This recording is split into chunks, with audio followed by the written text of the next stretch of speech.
Bonjour à toutes et à tous. Alors, on se retrouve aujourd'hui pour une nouvelle émission du Pain Quotidien. Je suis en compagnie de deux sœurs et nous souhaitons aborder comme thème aujourd'hui la prostitution juvénile. Alors, c'est un thème qui est assez complexe, qui n'est pas évident, mais on souhaite vraiment partager dessus pour sensibiliser un maximum de personnes, notamment la jeunesse. Et voilà. Donc, pour définir rapidement ce que c'est la prostitution juvénile, c'est simplement le fait de prostituer des jeunes âgés de 15 ans, minimum 15 ans, on va dire ça comme ça, ou plus, de manière forcée. Et voilà, de manière forcée. Et c'est un phénomène qui se fait de plus en plus entendre, notamment en France. Pour dire un chiffre, on estime qu'aujourd'hui, entre 7 000 et 10 000 personnes mineures est en situation de prostitution en France. Donc c'est vraiment un chiffre énorme qui n'est pas négligeable. Et on voudrait simplement échanger sur ce sujet afin de faire le constat de plusieurs choses qui se font au travers de ce phénomène qui est croissant, discret et très dramatique. Et notre objectif, c'est vraiment d'informer, d'alerter et de proposer des clés de compréhension. Voilà, parce que c'est un sujet qui est assez tabou. On n'entend pas forcément parler et c'est un sujet qui est bien existant en fait. Et notre rôle en tant que jeune aussi, c'est d'en parler. Donc voilà. Pour citer encore plus de données, on estime aujourd'hui qu'il y a 94% de filles, 5% de garçons et 1% de personnes transgenres concernées par ce sujet-là. Donc c'est énorme en fait. C'est énorme et c'est des jeunes filles qui, on est plus âgés, mais qui ont eu notre âge et ça peut être comme des petites sœurs en fait. Voilà, ou comme nos petits frères aussi. Et moi, personnellement, qui ai un petit frère, ça me touche, en fait, de retrouver des jeunes qui se prostituent sans qu'ils le veuillent, qui sont coincés, en fait, dans cette situation. Et voilà.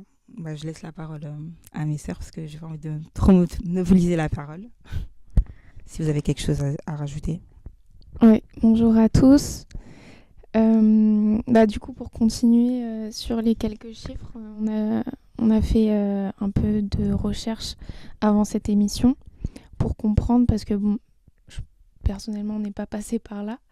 Mais on a vu divers témoignages à ce sujet.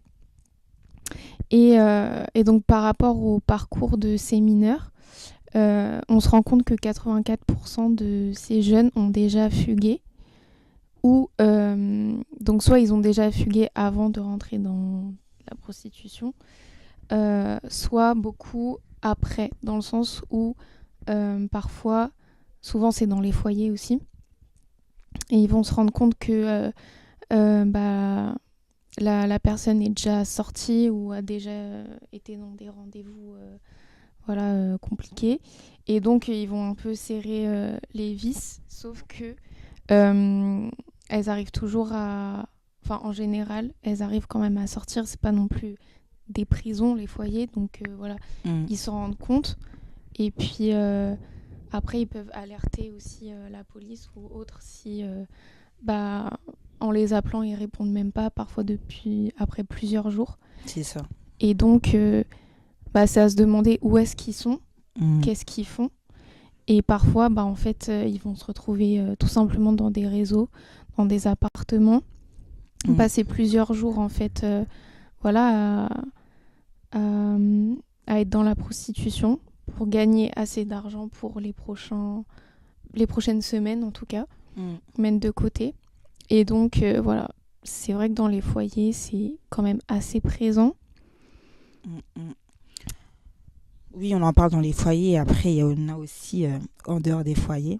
Et Mhm. en fait, la cible de ces prédateurs, hein, de ces proxénètes, c'est notamment les jeunes qui sont aussi en rupture scolaire, Mhm.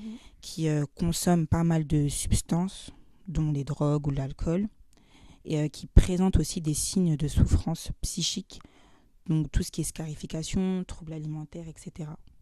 Mhm. Donc, en fait, c'est vraiment des choses qui sont préparées à l'avance. Et c'est vraiment ce type de profil-là que les proxénètes, enfin voilà, ils ciblent en fait. C'est ça. En fait, ces chiffres, donc, ils proviennent d'une étude de 2024 du dispositif de lutte contre la prostitution des mineurs. Ils nous aident à pouvoir repérer aussi les jeunes dans cette situation. Mm. Donc, euh, si ils se retrouvent à avoir déjà fugué, à décrocher scolairement, à être dans des drogues ou dans l'alcool, ou si vous repérez des traces de scarification, des troubles alimentaires, il mange plus, ou alors il a des crises de boulimie, des choses comme ça. Mm. Ça peut être des signes en fait, déjà des signes de souffrance, c'est sûr, Euh, mais derrière aussi peut-être qu'il y a autre chose. C'est ça. Derrière, ça peut être aussi un certain manque d'éducation, parce que l'absence des parents se fait voir en fait. Mhm. La plupart du temps, ça va être ça. Un enfant qui vit dans un environnement instable est sujet à ce genre de répercussions-là. Et on revient encore sur l'éducation, hein, c'est vraiment important. Malheureusement, il y a des parents qui sont démissionnaires vis-à-vis de l'éducation de leur enfant. Il n'y a pas longtemps, je regardais un reportage justement qui a abordé le thème de la prostitution. Et en fait, c'était le cas d'une maman qui avait placé sa fille en foyer parce qu'elle n'avait pas la capacité de pouvoir s'occuper d'elle. Pourtant, on voyait bien que la mère de famille était là, en fait, était bien présente. Mais juste parce qu'elle n'avait plus forcément les capacités, la force qu'il faut, peut-être même l'envie, sa fille a dû être placée. Et en fait, la mère elle-même était perdue, en fait, parce que sa fille avait fugué. Et voilà, elle faisait de la prostitution aussi derrière. Il me semble qu'elle était même tombée enceinte. Enfin, voilà. Donc, c'est vraiment pas évident. Bonjour à tous.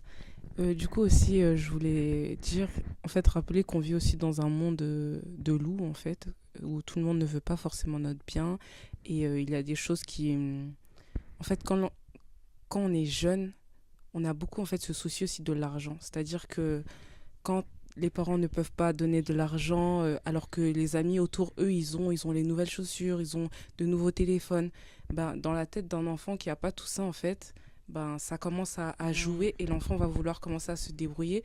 Et c'est de cette façon, d'ailleurs, qu'on retrouve des jeunes dans les cités ou ailleurs, hein, encore, eux qui se retrouvent à vendre de la drogue. Et les filles, elles vont du côté de la prostitution. Tout ça, en fait, tout ça pour avoir de l'argent. Et après, en effet, si les parents n'ont pas, est-ce qu'on peut leur en vouloir? Non.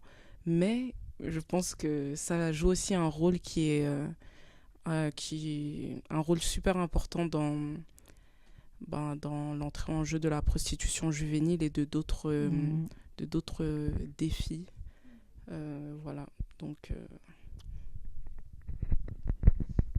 Oui, effectivement, comme tu l'as dit, en fait, aujourd'hui, l'apparence est de plus en plus importante, en fait.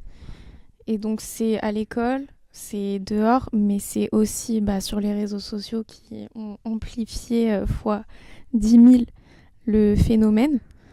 Et ils se comparent sur les réseaux. Qui n'a pas, ok, même si notre enfant n'a pas de téléphone, bon, il y a les camarades qui ont à l'école qui l'ont. Ou les amis, en fait, avec qui ils traînent. Les fréquentations. Les fréquentations.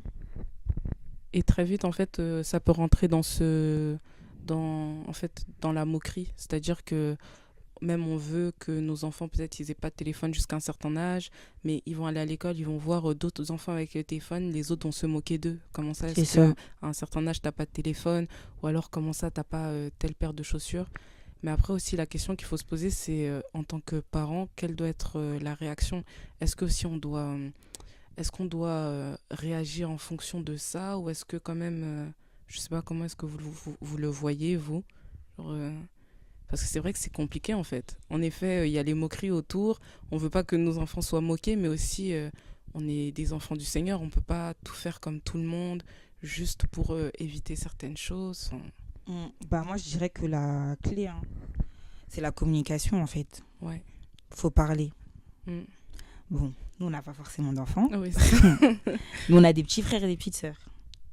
Bon, moi, en tout cas, j'ai un bon, petit on a frère. des cousins, Voilà. des neveux. Voilà, des cousins, des neveux, etc. Et c'est la communication, en fait. Ouais. Parce que, bon, malheureusement, pourquoi beaucoup de jeunes aussi se retrouvent dans ce genre de situation, même ceux qui vivent aussi au sein d'une famille nucléaire où, enfin, voilà, tout se passe bien, ayant des parents, etc., ils sont aussi sujets à ça. Ouais. Mais finalement, il faut communiquer, en fait. Parce Mm. que, bah, que ce soit à l'école ou dans l'environnement, on reçoit beaucoup de choses. Il y a beaucoup d'idées reçues. Mais maintenant, je pense qu'en tant que parent, bah, faut s'asseoir Mm. avec son enfant et pouvoir voilà, discuter, communiquer, échanger. Et du Voilà. coup, je pense que ça revient sur la parole qui dit d'enseigner l'enfant dès l'entrée de sa voix. C'est ça. On peut le prendre? Oui, bah oui. Ouais.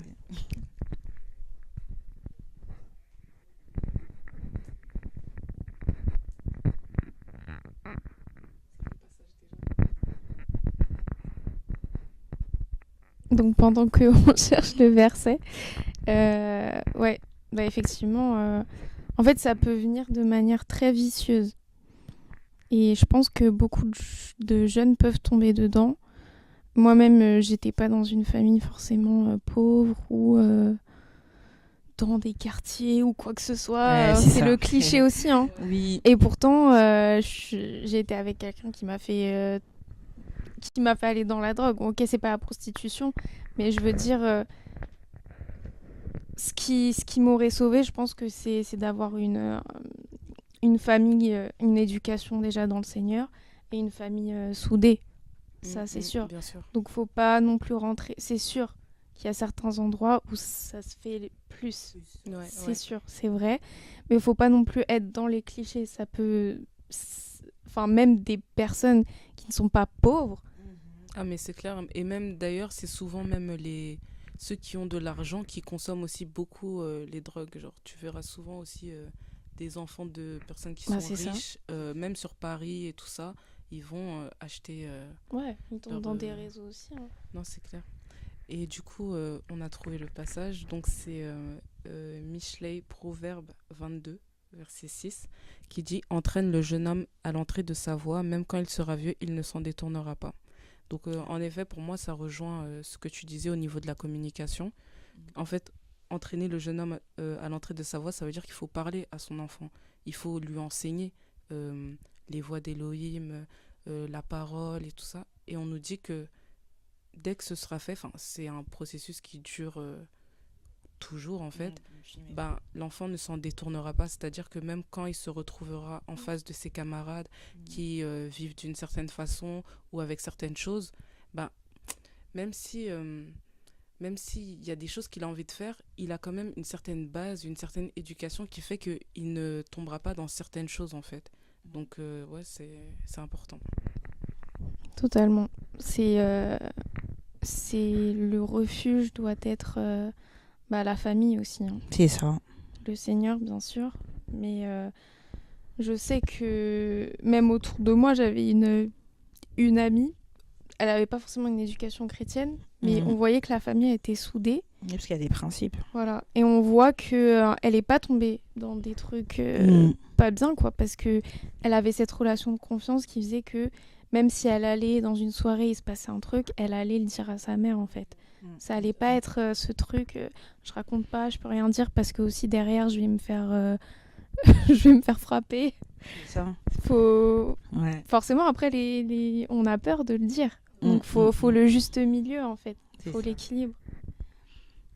Non, mais on réalise que c'est vraiment par le biais de deux facteurs, en fait, que les jeunes tombent dedans. C'est vraiment un piège, dans le sens où des fois, ça va vraiment être les fréquentations. Parce que moi, je pense, c'est moi après, mais on se prostitue pas comme ça du jour au lendemain. Il y a forcément eu des facteurs, l'environnement, les fréquentations, quelque chose qui a dû déclencher ça chez un jeune ou une jeune concernée et qui fait que derrière, après, les répercussions, elles sont terribles. Et aussi, je pense que ça a énormément en fait d'importance de rappeler à nos petites sœurs, à vos filles, à nos filles et tout ça, à quel point en fait elles ont de la valeur et qu'en fait leur corps, ben, nous en tant que chrétiens on le sait, notre corps c'est le temple du Saint-Esprit et un enfant aussi qui n'est pas aimé, qui ne connaît pas sa valeur, ben, très facilement aussi il peut tomber dans ce type comment on peut dire ça, en tout cas dans ce type de problème quoi en Ouais. fait. Dès que, en effet, il y a un problème, t'as pas d'argent, si tu ne connais pas ta valeur, alors que devant le Seigneur, on a une valeur inestimable, la preuve, il est mort pour nous. Mais si on ne connaît pas notre valeur, bah, très facilement, en fait, en fait, c'est pas grave pour toi. C'est pas que c'est pas grave, c'est-à-dire que c'est une situation difficile, Mm. mais dans tous les cas, bon, bah, j'ai T'es pas le choix. décomplexé, en fait. Voilà, c'est ça, en fait. Mm. Alors que si tu connais ta valeur, mais tu ne peux pas, en fait. Et je pense que beaucoup de filles, si on discutait avec elles, des filles qui sont prostituées dans la rue, ben, vous direz peut-être qu'elles n'ont pas reçu l'amour d'une mère. C'est Ou ça. en fait, il y a beaucoup de choses qui ont manqué en effet dans leur éducation. Et c'est pas pour remettre la faute sur les parents ou quoi, mais il y a quand même bah, Oui, des lacunes. il y a des lacunes, Mm. ça reste factuel en fait. Et ça reste aussi un problème d'identité. C'est ça un problème d'identité Mm. et ça loupe pas en fait. Ouais. Si tu ne connais pas ta valeur, si tu ne connais pas qui tu es, surtout nous en tant que chrétiens, prenons le temps en fait de savoir à quel point on a de la valeur devant le Seigneur. Donc voilà, c'est aussi ce que je pense. Ok. Oui, voilà. De manière décomplexée et aussi, comment dire, manque d'identité, comme je le disais tout à l'heure. Et pour combler aussi un manque, en fait. Des fois, ça va être juste un manque. Voilà. Pourtant, ils le font, ils le font pardon, contre leur gré, mais c'est pour combler un manque. Ouais, effectivement. Et bah justement, pour en revenir aux réseaux sociaux, le terrain de chasse des proxénètes, c'est souvent justement les réseaux sociaux. Donc les jeunes sont recrutés via Snapchat, Instagram, TikTok ou des sites de rencontres. Forme de prostitution dite autonome, certains jeunes échappent au réseau classique mais restent dans une logique d'exploitation. Et les lover boys. Qu'est-ce que les lover boys? Des jeunes hommes séduisant des filles pour ensuite les exploiter. C'est ça. Le principe est que, on va prendre un exemple, hein. Une fille va à la rencontre d'un jeune homme. Voilà, une jeune fille va à la rencontre d'un jeune homme et de base, ils sont censés juste voilà, faire connaissance, échanger, etc. Sauf que derrière, en fait, la jeune fille n'étant pas au courant de ce qui est préparé derrière, se fait piéger par ce loverboy en question. Donc en fait, derrière, il lui fait croire que oui, entre guillemets, j'ai envie de flirter avec toi, entre gros guillemets. Mais en fait, non, derrière, c'est pour t'exploiter, te prostituer. C'est ça. Et c'est là où on se dit, pour le coup, c'est vraiment un piège, comme tu disais. C'est pour combler un manque aussi. Et les garçons, ils le savent. Ils savent comment parler à des filles. Voilà, vulnérable. Non, mais oui. C'est comme les brouteurs, un peu, hein. Oui, la boule, en fait. la même chose. Bon, après, il n'y a pas le rapport de prostitution parce qu'ils sont loin, mais un brouteur, au-dessus. Tout de suite. Bon, pour définir un peu ce que c'est un brouteur, c'est notamment des hommes, hein, la plupart du temps, qui le font, qui se connectent sur différents réseaux sociaux, voilà, et en fait qui arnaquent littéralement des jeunes femmes. Voilà. Bon, je dis des jeunes femmes, mais ça peut... Non, je dis jeunes femmes, mais en vrai de vrai, c'est des femmes aussi plus âgées, la plupart du temps, leur cible. Oui. Voilà, et qui... Anne, je crois. Non. Je sais plus comment elle s'appelle. Oui, bon. Oui, avec... Ouais. Ouais, donc qui Je disais quoi? Ouais, leur cible, c'est les femmes âgées et la plupart du temps, qui sont Oui. célibataires. Bah, ils savent Voilà. qu'elles sont en détresse, en C'est fait. ça. Souvent, ça va être des Mm. femmes même en deuil de leur Voilà. mari, en manque d'attention. Mhm. Et ils savent que les femmes aussi, elles sont sensibles à ce genre aux mots. Mhm. Voilà. C'est Elles ça. sont sensibles à ce genre de choses. Voilà. Et donc, ils savent très bien comment faire. Mhm. Et parfois, c'est pas des gros trucs, genre je te montre une image de moi. Non, Non, parfois c'est juste des des mots. Hein. des petits mots. Et derrière, pour leur soutirer de l'argent. La C'est plupart ça, du temps, ils ouais. arrivent Des à leur sommes voler beaucoup astronomiques. d'argent et partir du jour au lendemain. Et je n'imagine pas l'état de la personne après ça, qui C'est était ça. déjà en détresse de base. Mm. Et donc voilà, c'est le même style de piège arnaque au sentiment. Et je me dis vraiment sur les réseaux, ça doit être un fléau parce que franchement, ça doit bien marcher. Pour peu Mm. que le garçon en plus soit assez beau, C'est ça. la fille elle se dit bah c'est bon, moi je fonce dedans quoi. Il Mm. parle bien, il est beau, c'est bon, on y va. Il peut se présenter comme quelqu'un qui a des valeurs, comme quelqu'un de bien entre Ouais. guillemets. Et, Alors que c'est totalement le contraire. et même je suis surprise de voir qu'il y a beaucoup de filles qui rencontrent, enfin des mineurs, hein, je parle, qui rencontrent des garçons comme ça qu'elles connaissent pas. Elles prennent le train, elles vont le voir comme ça dehors. Mm. Un mec qu'elles ont rencontré sur les réseaux, mais tu sais pas où tu peux te retrouver en faisant ça. Vraiment, elles prennent des Ça risques peut être hyper dangereux. énormes. Mm. Je disais en plus mentir aux parents comme ça. Ah, mais des fois, les parents ne le c'est- savent même pas. Il y a des enfants qui sortent, les parents ne savent pas où sont leurs enfants. Ouais, c'est vrai. Mais il y a aussi les enfants, par exemple, je vais chez la copine. Oui, ouais, après, il y en a ouais. qui mentent. Ouais. Mais c'est vrai qu'il y a aussi, c'est vrai qu'il y a aussi des parents qui ne savent pas quand leurs enfants sortent. Effectivement. Ça, c'est... Bon, je dis ça comme ça. Ouais. Oui, et là on parle bien de mineurs, hein, donc Oui, c'est ça. voilà, Bon. c'est pas des personnes qui peuvent faire leur vie. Voilà. Et quand t'es mineur, tu connais pas encore ton identité, t'es pas encore mentalement, ton cerveau il est mûr. pas encore clair, tu vois. Et en fait, c'est fou parce que pour moi, il y a toujours en fait ce truc de comparaison qui revient toujours. C'est-à-dire que, imaginons un groupe de copines et tout ça, bah, si tes copines, elles sont aussi dans cette phase-là, en fait, ce truc de comparaison, c'est-à-dire que ta copine, elle est partie voir un garçon, bah, toi aussi, tu vas voir un garçon. En fait, c'est l'influence. Et c'est là que vraiment on se rend compte que les fréquentations, mais après quand t'es jeune, tu t'en rends pas forcément Bah compte oui. et les parents ont beau te le dire, ils te le disent hein, des fois, Ouais. attention aux fréquentations, ils le disent même souvent, mais tu fais pas forcément attention en fait, C'est tu ça. vois. Et hop, tac, et ça vous fait rire entre copines, vous envoyez un message et tout ça, vous vous dites, alors qu'en fait, vous vous mettez Ouais, mais en gère pas les danger. conséquences derrière, Genre, c'est ça. c'est dingue. Hein. Et Ouais. c'est comme ça que ça part, en fait, tout part de ça. Ça part de rien du tout. Hein. Ça part par rapport aux réseaux sociaux, ça part d'une petite discussion des fois. Voilà. Ça démarre comme ça. Un like, voilà. Oui, bah oui. C'est ça, hein. Voilà. Ouais, c'est ça, c'est ça. Tu likes mes photos, je like tes photos. Hop. Mm. Petit DM. Allez, hop, c'est parti. C'est ça. Ouais, c'est ça. Hein.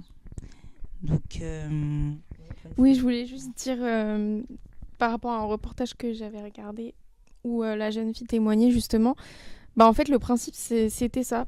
Et donc le proxénète, il avait agi comme ça, il s'était fait...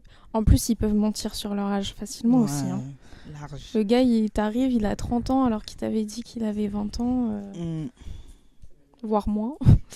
Et en fait, en tant que jeune fille, et dans les témoignages aussi de viol, tout ça, c'est comme si bah, quand on est face à la personne, on n'arrive plus à se défendre presque. Il y a comme un mécanisme qui fait que t'arrives même plus à dire non. En fait, t'es comme paralysée. Et donc la fille, elle a fini par faire ce qu'il lui a dit de faire. Et ensuite, c'est comme si... je sais pas, il avait... c'est une emprise, en fait. Ouais, c'est... Non, mais oui. Ouais, limite. Et ensuite, il l'a amené dans un appart. Et il a fait se prostituer là.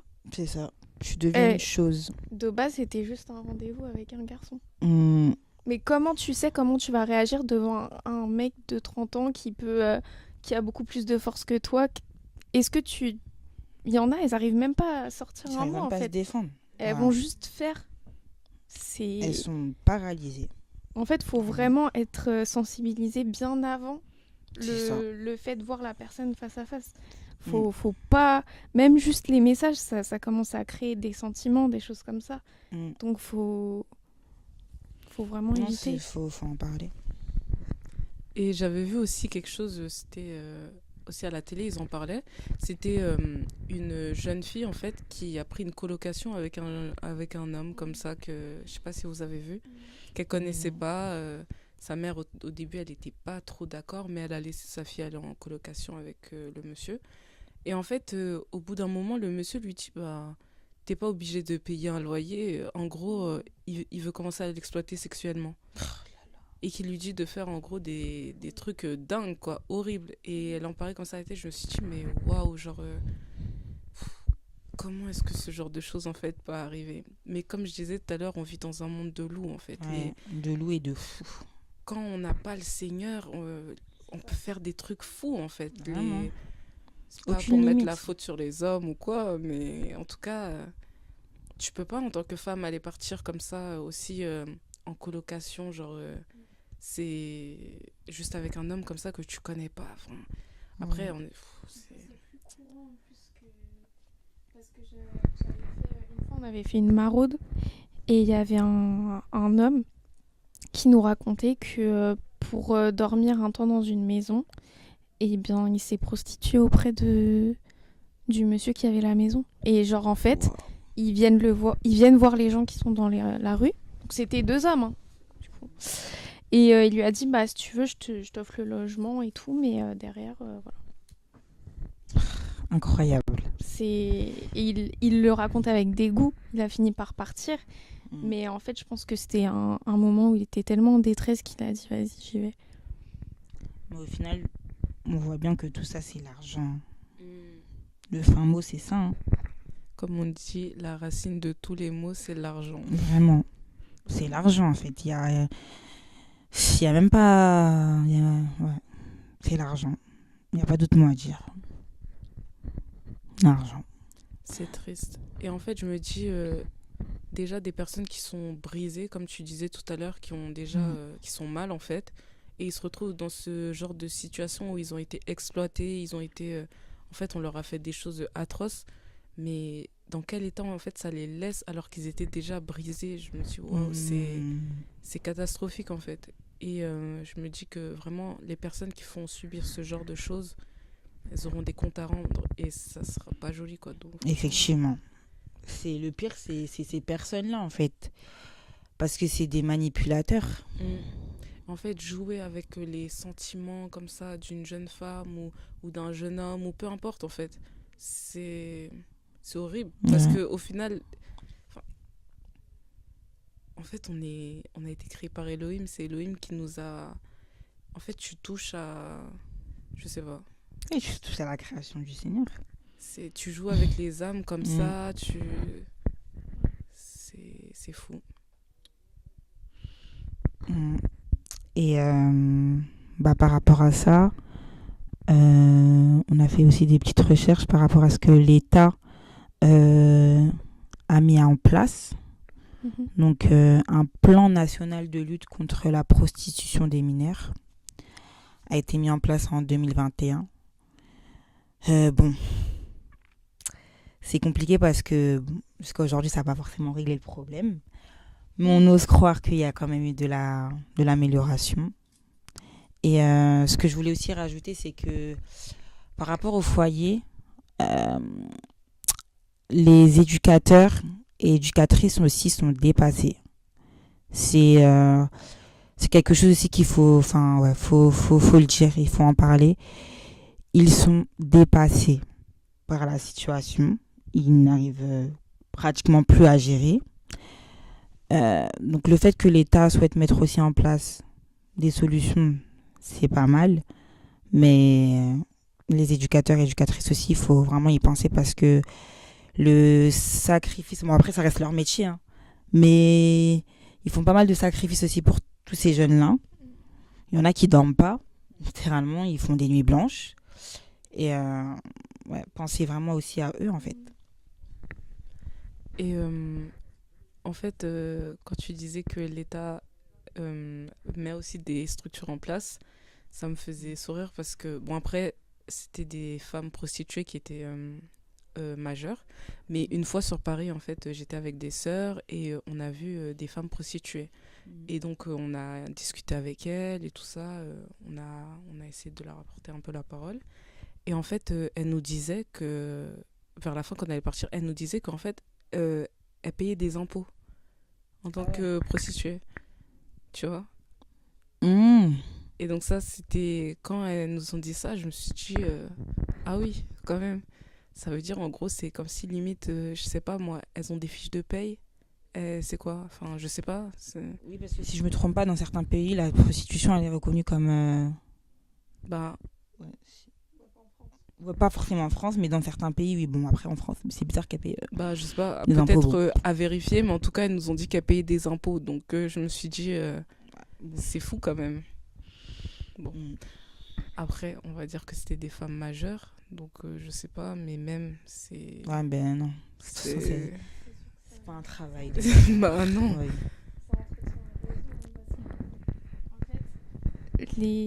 Enfin, on met des lois en place, mais souvent on voit que les gens en haut, ils les respectent même pas non plus. Parce que les escortes, tout ça, bon, c'est la même chose. Hein. Et est-ce qu'elles sont pas mineures, certaines? Je pense qu'il y en a. Il y en a. Je pense qu'il y en a. Il y en a, ils montent beaucoup sur leur âge, ben oui. Voilà. Il y en a beaucoup Donc, qui montent sur leur âge. comme tu disais aussi, pareil, la drogue, tout ça, dans les hautes sphères, là-bas, c'est... Chez les riches, c'est pareil, hein. C'est pas que parce qu'on est pauvre Ouais. et Ça qu'on concerne s'ennuie, tout le quoi. monde. Je veux dire, eux, ils savent plus quoi faire de leur argent, bah ils font ça. Alors qu'il y en a d'autres qui auraient besoin d'argent. C'est ça. Ça Donc, concerne vraiment tout le monde. C'est vraiment le désordre. Mais bon, comme tu l'as dit, effectivement, donc oui, l'acte sexuel rémunéré est interdit en France. Mais après, voilà, l'État, il essaye de faire quand même certaines choses. Certaines personnes dédient vraiment leur vie à ces enfants. Et c'est pas évident parce que peut-être que souvent, ils voient pas forcément les fruits de tout leur travail. C'est ça. Peut-être qu'il y en a 1 sur 50 qu'ils ont suivi, qui s'en sort, mais c'est pas évident. Et donc, faut vraiment qu'on puisse prier pour eux et que nous, déjà, en tant qu'enfants de la lumière du Seigneur, on puisse, autour de nous, peut-être repérer et essayer de faire ce qu'on peut. C'est ça. Dans la prière, bien sûr. Et comme tu disais, Grace, du coup, vous êtes allée voir des prostituées. Bon, c'est pas forcément l'appel de tout le monde, mais vous les avez croisées, c'est ça? Bah en fait c'est ça parce que il y a plein de chrétiens, je pense aussi, ils sont un peu là comme si c'était du dégoût, ah non mais on va pas les voir tout ça. Mais c'est vrai, hein. Des Oui, fois on bah, peut avoir cette réaction genre ah c'est des ouais, en mode prostituées. ah. Non, mais... Alors que non, elles sont en souffrance. Exactement. Et voilà, tout le monde n'est pas forcément allé à appeler. Voilà. Appeler à aller là-bas. C'est ça. C'est sûr. Mais déjà qu'on les voit pas de cette manière-là, parce que même tout le monde connaît le passage où le Seigneur voilà, a relevé une femme qui était dans la prostitution. C'est un métier... Voilà, Rahab aussi. Donc ça nous montre que même dans la prostitution, le Seigneur peut libérer. de là. Et c'est des beaux témoignages.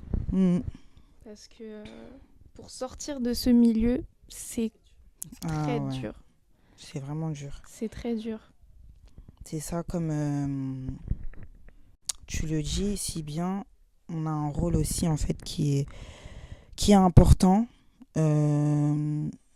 notamment pour nous aussi parce qu'on est des jeunes femmes et il y a des jeunes aussi femmes de notre âge qui sont concernées par ça. Et voilà, faut vraiment pas prendre les choses avec dégoût. C'est ceux qui font ou ce qu'elles font est dégoûtant, mais pas les personnes en elles-mêmes en fait. Et comme ma sœur disait tout à l'heure, en effet, tout le monde n'est pas appelé à aller évangéliser les femmes prostituées ou voilà. Mais en effet, en fait, c'est notre rôle de manifester cet amour et comme vous disiez, en fait, de ne pas manifester plutôt du dégoût, en fait, parce que Mm. c'est vrai qu'en tant que chrétien, je pense qu'on le remarque tous, en fait, on a aussi des fois cette attitude à se croire supérieur aux autres. Mm. Il faut le dire. Des fois, en fait, on, se- on peut se croire supérieur aux autres, alors qu'en fait, le Seigneur, il ne prend pas plaisir à ça, en fait. Comme C'est on ça. nous le dit très souvent, le Seigneur, quand il marchait, à côté de lui, il y avait des femmes qui étaient prostituées, il y avait des collecteurs d'impôts, il y avait des... En fait, il y avait toutes sortes d'hommes. Non pas qu'ils restaient comme ça en étant avec le Seigneur, mais la présence du Seigneur, en fait, les transformait. Mais quand le Seigneur venait les chercher, ils étaient comme ça. Et n'oublions pas que nous sommes ambassadeurs du Machia, donc c'est-à-dire que nous sommes aussi amenés à ramener cette présence du Seigneur et que les vies aussi soient transformées. Donc, ne restons pas entre nous dans nos assemblées ou je sais pas, que entre frères et sœurs à croire que non, en fait, il faut sortir dehors, il faut voir la misère, il faut voir les gens dans les yeux, les regarder et leur dire si on en a, si le Seigneur nous pousse à le faire, qu'il les aime et qu'il veut changer leur vie en fait, mais ne restons pas sur nos acquis quoi. Donc voilà, il y a des gens qui ont besoin, des jeunes, des moins jeunes, tout le monde a besoin du Seigneur en fait. Amen. Donc voilà. Je sais pas si vous voulez rajouter quelque chose avant qu'on conclue. Ok, bah juste pour conclure que la prostitution des mineurs n'est pas un phénomène marginal. Elle nous concerne tous et que ce soit au niveau des parents, des enseignants, des éducateurs. En tout cas, chaque adulte peut être une alerte, un soutien et une protection. Donc voilà, ne soyons pas oisifs, observons et apportons derrière. Et n'hésitons pas aussi surtout à prier, parce que c'est la solution, hein, la prière. Et je vous propose qu'on puisse prier pour ces jeunes. Seigneur, merci encore pour tout ce que tu fais, Adonai. Joshua, nous te remettons, Seigneur, les jeunes filles, les jeunes garçons, Seigneur, les jeunes hommes, les jeunes femmes entre tes mains, Adonai. Seigneur, parce qu'elles ont besoin de toi. Ces âmes ont besoin de toi, Seigneur. Beaucoup sont dans la souffrance, mais n'arrivent pas à parler, Seigneur. Et tu nous as touchés, Seigneur, Papa. Tu nous as sortis de ce monde. Et nous souhaitons, Seigneur, cela aussi pour toutes ces âmes, Seigneur, Papa, pour cette jeunesse, Adonai, qui souffre. Adonai, délivre les cœurs, restaure les vies au choix. Seigneur, souviens-toi, Adonai, Papa, de ces âmes qui souffrent. Je t'en supplie, Adonai. Nous voulons vraiment être cette voix pour les sans-voix, Seigneur. Que tu puisses encore agir dans ces derniers temps, Seigneur, Papa. Même si le péché augmente, Seigneur, toi, tu es là, tu es présent. Et tu es capable encore de libérer et délivrer des vies, Seigneur. Voilà pourquoi, Père, nous te laissons encore, Papa, toute la place. Le choix pour ces âmes, Adonai. Souviens-toi des éducateurs, des éducatrices dans les foyers. Merci pour tout ce que tu fais, Seigneur. Au nom de Yoshua, tu es l'Élohim des familles, Seigneur, Papa. Merci encore. Merci pour ta fidélité, pour ton règne, Adonai. Que cette émission puisse toucher un maximum, Seigneur, Père de personnes. Au nom de Yoshua. Amen. Avant de terminer... Juste avant de terminer, il y a un documentaire qui sera réalisé dans les mois à venir, prochainement. Et il sera partagé par la suite. Donc voilà. Gloire au Seigneur. À bientôt.